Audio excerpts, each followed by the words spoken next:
A queda de impérios é mesmo um desastre para a humanidade? Este é o Visão Libertária, sua fonte de informações descentralizadas e distribuídas.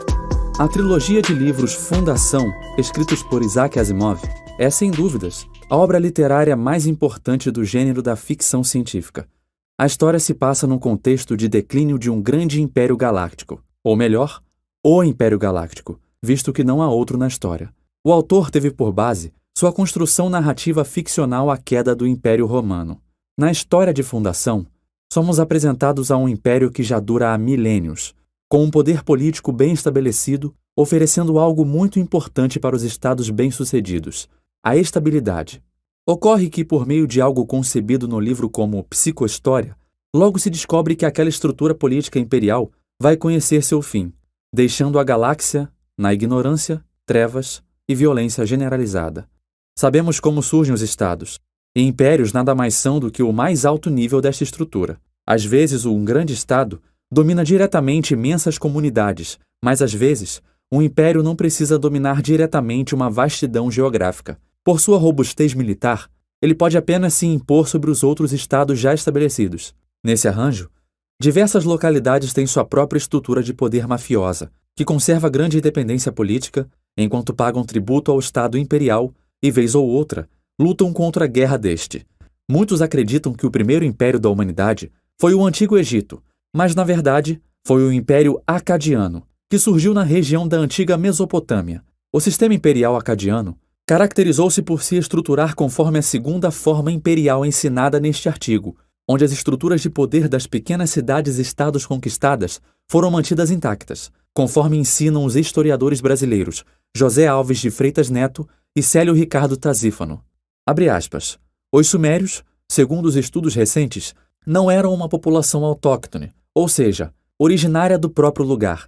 Provavelmente chegaram às regiões vizinhas, como a Ásia Central, mas a presença dos sumérios não constituiu uma invasão. O grupo se fixou no sul da Mesopotâmia e veio em sucessivas ondas migratórias e se misturou com as populações locais. Pouco ao norte dos sumérios, um grupo se fixou, os acádios, ou acadianos, de origem semita, que incluem os hebreus, os babilônios e os fenícios, por exemplo, e receberam esse nome pois se organizaram a partir da cidade de Akkad. Sumérios e acadianos começaram a rivalizar-se pelo domínio dos canais de irrigação e o aproveitamento dos recursos hídricos dos rios Tigre e Eufrates. Os acadianos, por sua proximidade com as nascentes, ao desviarem um trecho do rio, alteravam o volume de águas que seguiam para os sumérios, por exemplo. Essa questão interferia nas relações políticas entre os dois povos, que se fixaram na Mesopotâmia na mesma época.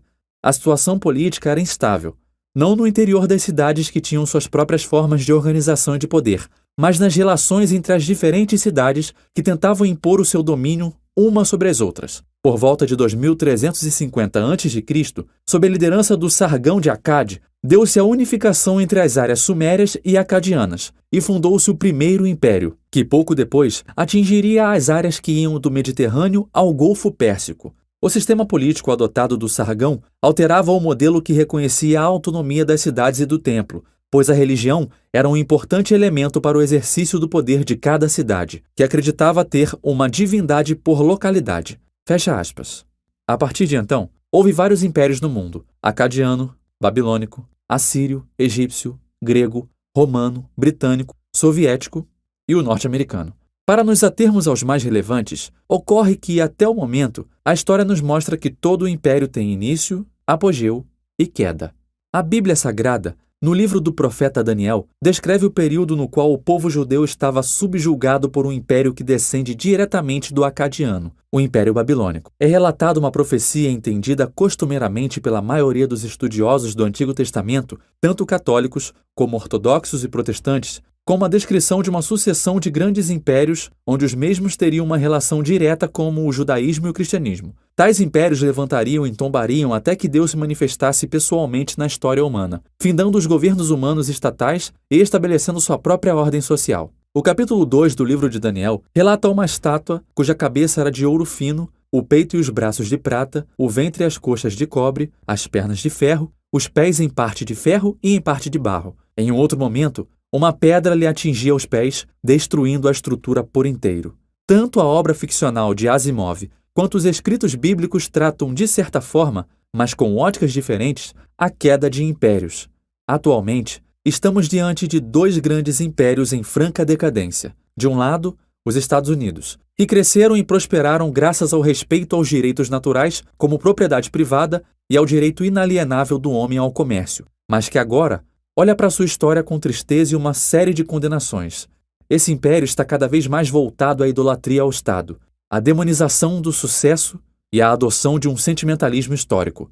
Por outro lado, temos a China, cujos líderes alardeiam por aí que em 2030 serão a nova potência hegemônica, mas que seu líder maior, Xi Jinping, está tomando todas as medidas que no futuro só servirão para trazer de volta o atraso chinês, a pobreza e a fome dos tempos de Mao Tse-tung. Isso nos leva à seguinte pergunta: por que os impérios morrem? Entre várias coisas, podemos salientar 1. Prepotência dos imperadores ou líderes medíocres. Quando se está no topo de uma organização centralizada, é fácil acreditar que você é maior que um humano comum, que é mais poderoso e mais preparado. Contudo, some a estrutura centralizada do Estado ao fato de que ele não conta com um sistema de preços, o que possibilita o cálculo econômico e você tem a receita para o fracasso. 2. Guerras custam caro.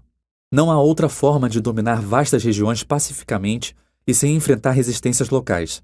É justamente por isso que todo o império tem que despejar uma grana preta em guerras e matanças. Ocorre que isso nunca é bom para a economia, e se tem algo que deixa o gado bravo com o senhor, é uma economia capenga. 3. Tamanho da burocracia. Quanto maior o império, maior a quantidade de funcionários públicos espalhados por ele, ganhando somas voluptuosas em dinheiro para tentar manter a hierarquia funcional. Mas essa tentativa está fadada ao fracasso e custa muito caro.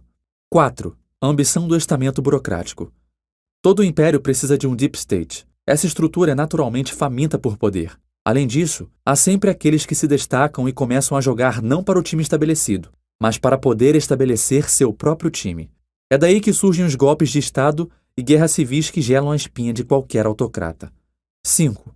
Grandes impérios geralmente começam com pessoas notáveis e terminam sob a tutela de imbecis. Uma pessoa simplória jamais consegue fundar um Estado ou um império, mas uma vez que tal estrutura é estabelecida, a descendência do tirano se sente livre para se entregar à luxúria e à superficialidade. Caso essa estrutura adote a democracia, aí piora tudo. Uma vez na democracia, sabemos que a chegada dos piores ao poder está garantida. 6. A ilusão de controle da realidade. Chefes de Estado ou de governos que estão à frente de grandes impérios tendem a se vislumbrar com o poder e passam a crer firmemente que estão acima de leis como as da econômica ou do âmago da natureza humana. Quando isso ocorre, é só sentar e observar os poderosos colecionarem uma série de atitudes desastrosas até fazer todo o seu império ruir. Quem quiser ver isso, num fato histórico, assista a Os Últimos Czares, disponível no serviço de streaming Netflix. 7. Coleção de inimigos externos e internos. Governar é destruir vidas. Isso tem um preço. Todo o império tem inimigos poderosos. E como o poder não é estático, uma hora surge um inimigo mais sagaz e mais forte. Por fim, todo o império está fadado ao fracasso, pelo fato de ir contra a natureza humana e a natureza das coisas. Todo o império é uma perversão da ordem e lei natural. Só há um sistema que coaduna com a lei natural, e esse é o anarcocapitalismo. Obrigado por sua audiência. Esse artigo foi sugerido e escrito por Atos Henrique, revisado por Paulo Almeida e narrado por Rafael Dufra. Se você gostou desse vídeo, clique no ícone de curtir abaixo e compartilhe o vídeo em sua rede social. Se você deseja ser notificado de outros vídeos, clique em se inscrever e depois no ícone de campainha. Um abraço e até a próxima.